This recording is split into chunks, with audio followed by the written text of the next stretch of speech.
कृषि महाविद्यालय की जमीन बचाने के लिए विद्यार्थी संगठन पर सड़क पर उतरे। महाराज बाग चौक पर किया चक्का जाम। इन संगठनों ने कृषि विद्यालय की खुली जगह बचाने के लिए यह मुहिम शुरू। बिजली कंपनी की बिजली प्रवाह के लिए 300 किसानों के खेतों में टावर लगाने का आदेश दिया है। ऐसी जानकारी शिवसेना के आमदार बाळू धानोरकर इन्होंने पत्र परिषद में दी है। त्यातल्या त्यात हे भाजप सरकारच्या विरोधात आंदोलन आहे, भाजपाच्या मंत्र्याच्या विरोधात आंदोलन आहे, या प्रशासनाच्या विरोधामधलं हे आंदोलन आहे। वरोरा तालुक्यामध्ये नागरी या गावी 33 केव्हीचं सबस्टेशन निर्माण झालं आणि त्या वरोऱ्यापासून तेलंगणा राज्यामधल्या कर्नूल येथे 765 केव्हीची लाईन चालली।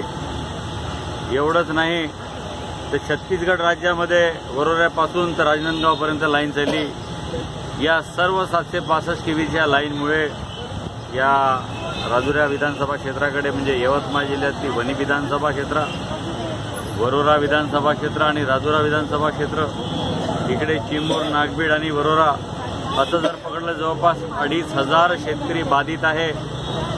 विविध शेतकऱ्याच्या शेतामधून टावर गेले, विविध शेतकऱ्याच्या शेतामधून ट्रान्समिशन लाईन गेली आणि विविध शेतकऱ्याच्या शेतामध्ये जात असताना शेतकऱ्यांचं प्रचंड असं नुकसान झालं। ट्रॅक्टर गेलं, त्याच्यातून JCB मशीन्स गेल्या, त्याच्यामुळे शेतकऱ्याचं प्रचंड असं नुकसान झालं। 31 मे 2017चा शासनाचा GR आहे, त्या GRच्या नुसार या सर्व ट्रान्समिशन लाईनच्या कंपनीने त्यांना शेतकऱ्यांना मुआवजा द्यायला पाहिजे। त्यांना स्पष्ट निर्देश दिले आहे की जोपर्यंत शेतकऱ्याला त्याचा मोबदला योग्य देत नाही, 31 मे 2017च्या GR नुसार त्याला मोबदला देत नाही तोपर्यंत त्याच्या शेतात काम करू नये। भाऊ कुठली परवानगी न घेता आमच्या शेतामध्ये पोलीस प्रशासनाचा धाक दाखवून जोर जबरदस्तीने आमच्याकडे फाउंडेशन निर्मिती केली, तारा खिचल्या गेले, शेताचं प्रचंड नुकसान झालं। 21 जुलैला जो कलेक्टरने आदेश दिला, आदरणीय जिल्हाधिकाऱ्यांनी आदेश दिला, त्या आदेशाला संबंधित उपविभागीय अधिकाऱ्यांनी केराची टोपली दाखवली आणि 2.5 महिन्याच्या कालावधीमध्ये कुठलीही बैठक झाली नाही, पण शेतकऱ्यावर अन्याय झाला। बऱ्याच शेतकऱ्यांच्या स्वतःचे गाई, बैल, म्हशी त्या गड्ड्यामध्ये पडून मेल्या। जेव्हा उत्खनन होत होतं कुठल्याही पद्धतीचं बॅरिकेड लावल्या गेलं नाही, अशा ठिकाणी त्यांच्या गायी मरण पावल्या, त्यांना कुठलाही मुआवजा दिला नाही।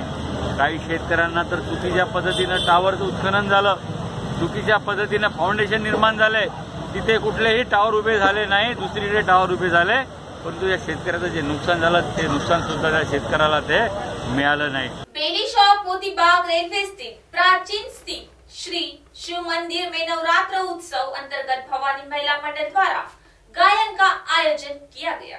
तो खबरों में आज के लिए इतना ही। MNS न्यूज लाइव देखने के लिए MNS इंडिया प्ले स्टोर से आज ही डाउनलोड करें और हमारे MNS न्यूज लाइव को सब्सक्राइब करें। धन्यवाद।